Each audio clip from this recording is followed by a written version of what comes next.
ನಮಸ್ತೆ ಎಲ್ಲರಿಗೂ. ಇವತ್ತು ನಾನು ನಿಮಗೆ 2 ತಿಂಗಳ ಮುಂಚೆ ಆದಂತಹ ಒಂದು ಘಟನೆ ಬಗ್ಗೆ ನಿಮಗೆ ಏನಾಗ್ತದೆ ಅಂದರೆ, ಮನೋಜ್ ಅಂತ ಒಬ್ಬ ಇದ್ದಾನೆ. ಅವನು ಬ್ಯಾಂಗ್ಳೂರಲ್ಲಿ ಇರ್ತಾನೆ. ಮನೋಜ್ ಹೆಂಡತಿ ಮತ್ತು ಅವರಿಗೆ 5 ವರ್ಷದ ಮಗು ಇರ್ತಾರೆ. ಅವಳ ಹೆಸರು ರಶ್ಮಿ ಅಂತ.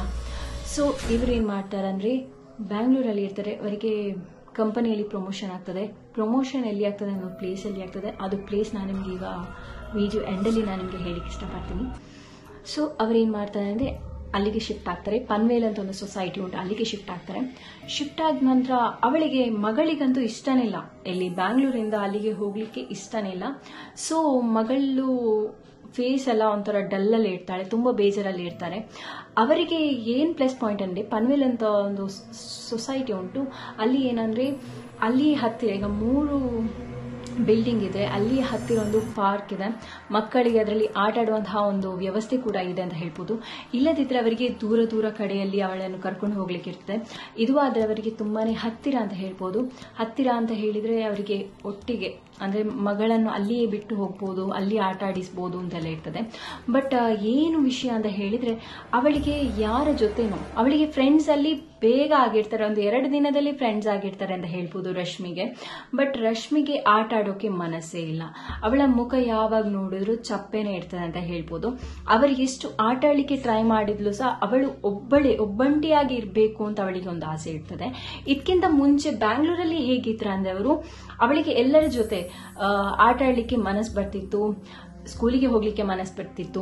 When it comes to here in this ಏನು ಪಾನ್ವೆಲ್ ಅಂತ ಸೊಸೈಟಿ ಏನಿದೆ, ಅಲ್ಲಿ ಅವಳಿಗೆ ಒಂದು ಸ್ವಲ್ಪ ಕೂಡ ಇಷ್ಟನೇ ಇರೋದಿಲ್ಲ ಆಟ ಆಡ್ಲಿಕ್ಕಾಗ್ಲಿ ಏನು ಕೂಡ. ಮನೋಜ್ ಕೆಲಸಕ್ಕೆ ಹೋಗಿ ಬಂದು ನಿಮಗೆ ಗೊತ್ತಿರಬಹುದು, ಮಾತಾಡಿಸ್ತಾ ಇರ್ತಾರೆ ಮಕ್ಕಳ ಹತ್ರ.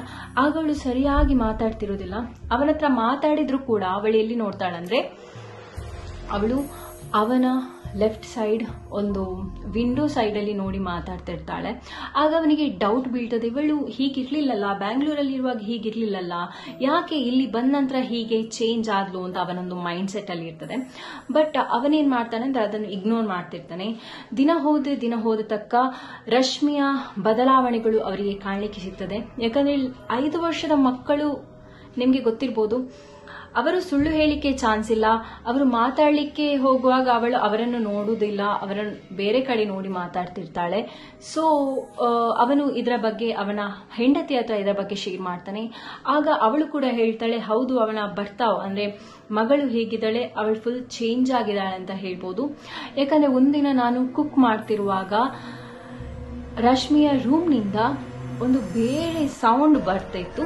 ನಾನು ಅಲ್ಲಿಂದ ಏನ್ ಮಾಡಿದೆ ಅಂದ್ರೆ, ರಶ್ಮಿಯ ಕೋಣೆಗೆ ಹೋಗಿ ಕೇಳಿಕೆ ಹೋಗುವಾಗ ಅವಳು ಯಾರ ಹತ್ರನ ಒಂದು ಮಾತಾಡುವ ತರ ನನಗೆ ಕೇಳಿಸ್ತಿತ್ತು ಅಂತ ಹೇಳಿದ್ಲು. ಆಗ ಇವನು ಹೇಳ್ತಾನೆ, ನಿಂಗೆ ಇದಕ್ಕಿಂತ ಮುಂಚೆ ಹೇಳಿಕ್ ಆಗ್ಲಿಲ್ವಾ ನಂಗೆ ಅಂತ, ನಾನು ಎಂತಾದ್ರೂ ಮಾಡ್ತಿರ್ಲಿಲ್ವಾ. ಅವರ ಕಾನ್ವರ್ಸೇಷನ್ ಆಗುವಾಗಲೇ ರಶ್ಮಿ ರೂಮಿಂದ ಸೌಂಡ್ ಆಗ್ತದೆ, ಆಗ್ಲೇ ಓಡ್ತಾರೆ ಅವರು. ಸೊ ಇವಳ ಬರ್ತಾವೇನಿದೆ ದಿನ ಹೋದದಕ್ಕೆ ಚೇಂಜ್ ಆಗ್ತಾ ಬರ್ತದೆ. ಆದದ್ದು ಹಾಗೆ ಅವಳು ಒಬ್ಬಳೇ ಇರುವಾಗ ಸ್ಟಾರ್ಟಿಂಗ್ ಅವಳಿಗೆ ತುಂಬಾನೇ ಭಯ ಆಗ್ಲಿಕ್ಕೆ ಸ್ಟಾರ್ಟ್ ಆಯ್ತು ರಶ್ಮಿಗೆ. ಮತ್ತೆ ಒಂದು ಅಂದ್ರೆ ಒಂದು ಕಪ್ಪಿದೊಂದು ಶ್ಯಾಡೋ ಹತ್ರ ಅವಳು ಮಾತಾಡ್ತಿದ್ಲು ಅಂತ ಇವರಿಗೆ ಯಾವಾಗ ಗೊತ್ತಾಯ್ತು ಅಂತ ಹೇಳಿದ್ರೆ, ಒಂದು ದಿನ ರೂಮಿಂದ ಆಚೆ ಬರ್ತಿರ್ಲಿಲ್ಲ. ಇವರು ರೂಮ್ ಓಪನ್ ಮಾಡಿ ನೋಡುವಾಗ ಇವರಿಗೆ ಗೊತ್ತಾದ ಸತ್ಯ ಏನಂದ್ರೆ, ಅವಳೊಂದು ಕಪ್ಪಿದೊಂದು ಶ್ಯಾಡೋ ಅಲ್ಲಿ ಮಾತಾಡ್ತಿದ್ಲು ಅಂತ ಗೊತ್ತಾಗ್ತದೆ. ಇವರು ಏನ್ ಮಾಡ್ತಾರೆ, ಇಮಿಡಿಯೇಟ್ಲಿ ಆಗ್ಲೇ ಜ್ಯೋತಿಷಿಯನ್ನು ಕರೀತಾರೆ.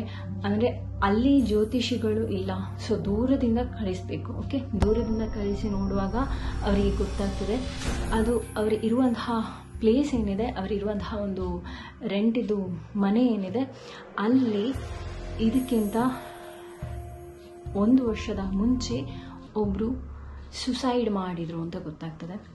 ಸೊ ಅದು ಏನಾಗಿದೆ ಅಂದ್ರೆ, ರಶ್ಮಿಯ ಜೊತೆ ಮಾತಾಡ್ತಿದೆ, ರಶ್ಮಿಯ ಜೊತೆ ಹೊಂದಾಡ್ತಿದೆ, ಮತ್ತೆ ಲಾಸ್ಟಿಗೆ ಅದು ರಶ್ಮಿಯನ್ನು ಆವರಿಸಿದೆ ಅಂತ ಹೇಳ್ಬೋದು.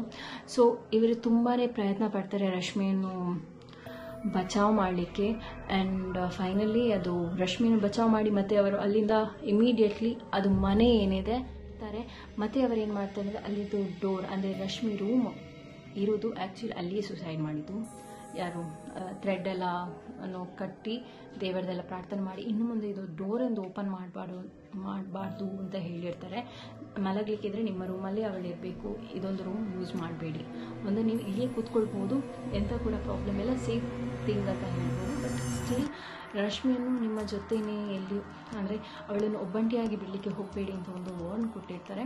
ಸೊ ಈ ಥರ ಒಂದು ಹಾರರ್ ಆದಂತಹ ಸ್ಟೋರಿ ನಡೆದಿದೆ.